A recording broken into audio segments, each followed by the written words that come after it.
Good morning, good evening, good afternoon. Welcome back to another £150 bit. Oh, I am so goddamn dark. Yeah, here we go. Welcome back to another £150 BMW video. This video is mainly focused on just changing the brake disc, changing the brake pads. This side here is fun, spins freely. That's off the driver's side. Passenger side now. Yeah, you can tell that this disc is warped. So what I want to do is I want to change the disc, change the pads as well. Primarily today's video is focused on just doing the front. I think the first thing will be take the caliper off. That should be, what is it? I think 30mm bolts at the back. And get that done, take that off. And then it should be, I think it's only one bolt, this one bolt here. It should be that should be simple. But let me get the tripod, set you guys up, and we'll start that.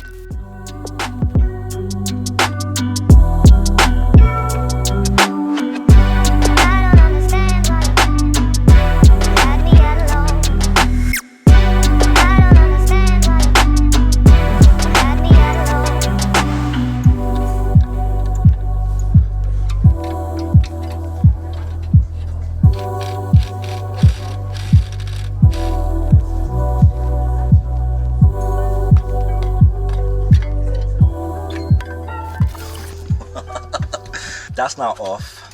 That's the old one. Obviously, if you're changing one, you might as well change the other one. Isn't that right, Farrow? Yeah, that's correct, mate. That is correct, isn't it? Safety #1 priority. Wasn't that? Alright, this is the new one. Woo! Damn, that's shiny.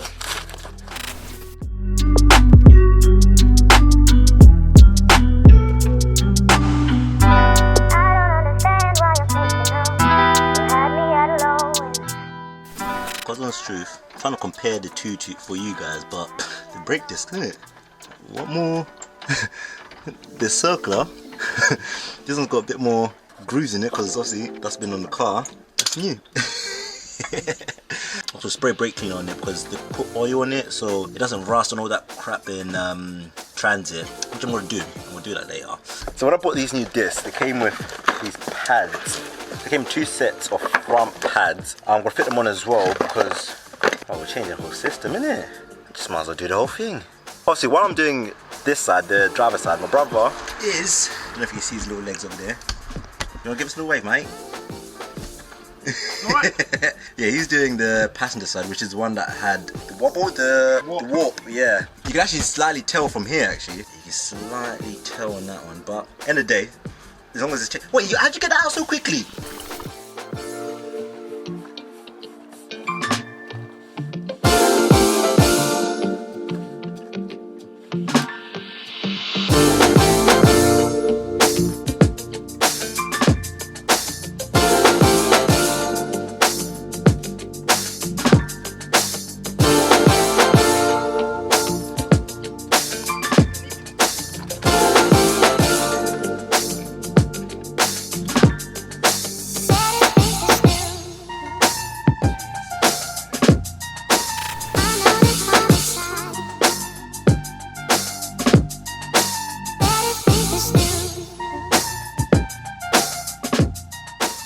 Ciao amigos.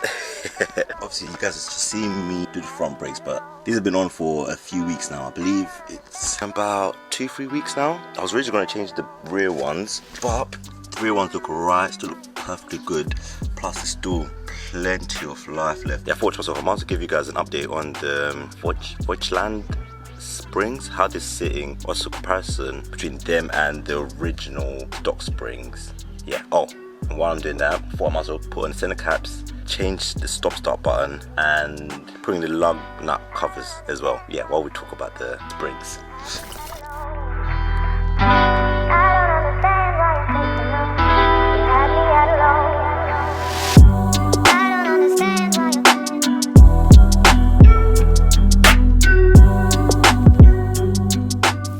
First myth I saw was lowering springs are going to make your car sag. After a while it will settle too low. This has been 3 weeks and I swear that fitment is perfect. So beautiful. And the rear right now is actually currently loaded. 2-ton jack, toolbox, other tools. Yeah, so that's currently still loaded right now. How you doing, big man? But in regards to sagging or anything, now she drives well. Drives perfect. Like I've not changed my driving style whatsoever. I'm still driving as if it was on stock suspension, stock springs. It still is on stock suspension, which leads me to point number 2. I've seen online that if you change your springs, your lowering springs to obviously sport springs like the Vogtland ones or the ABAC ones, then you need to change your coilovers as well to more sport coilovers, shock absorbers. That's what I meant. Yeah, so you don't need to change your shock absorbers because, well, they're perfectly fine. You're not dropping ride height by a considerable amount, so it should be perfectly fine. While we're here, yeah, we'll stop for intermediate break, so we'll put these bad boys on. Oh, well, this is just...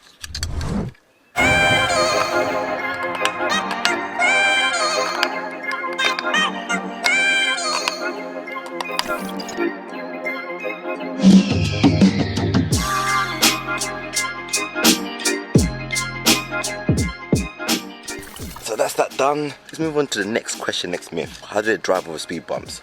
Exactly the same. Alright, so you know speed bumps, there's normal ones which are a lot wider. Yeah, a lot thicker. A lot wider. But then there's the narrow ones. Narrow ones, okay, cool. You have to go a little bit to the side, a little bit. You have to drive it like it's a lower car. But the normal speed bumps, drive it as is. Just drive the car as is. From question number 3, are they worth it? Oh, 110%. Just looking at the way the car sits and all I've done to it to get it like this. I haven't put spaces, I haven't put nothing like that. That's another thing. You don't need spaces with these Vogtland springs. I don't even know how to measure it. It needs to be practical as a daily driver. This was perfect for me. Perfect. Alright, now we've done the walnut caps. We spoke a little bit. Now let's do the center caps. And this has been one of the most requested mods on this channel. So let me quickly grab them and do that now.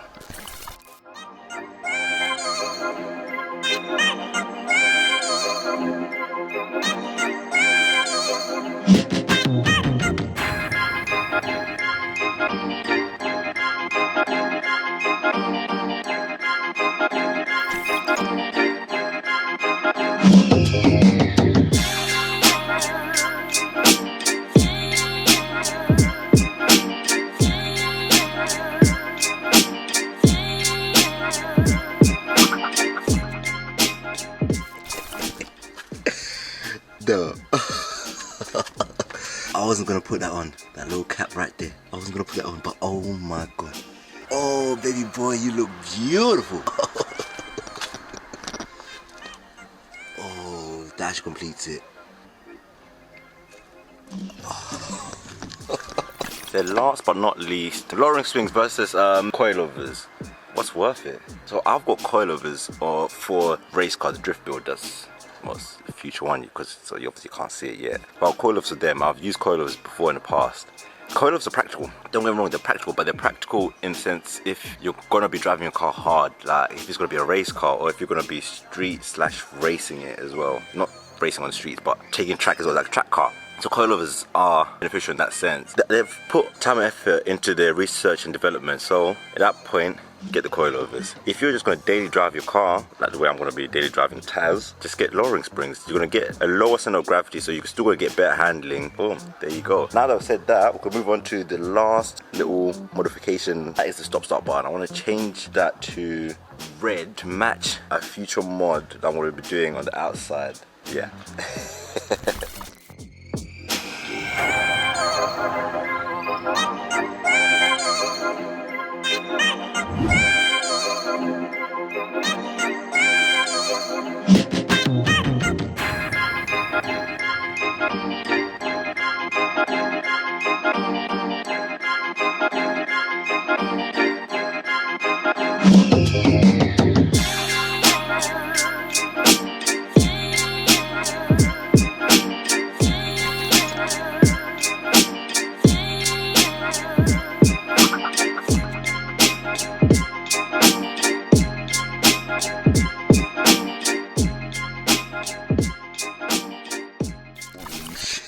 Boys, can't even get my head in there. Look at that.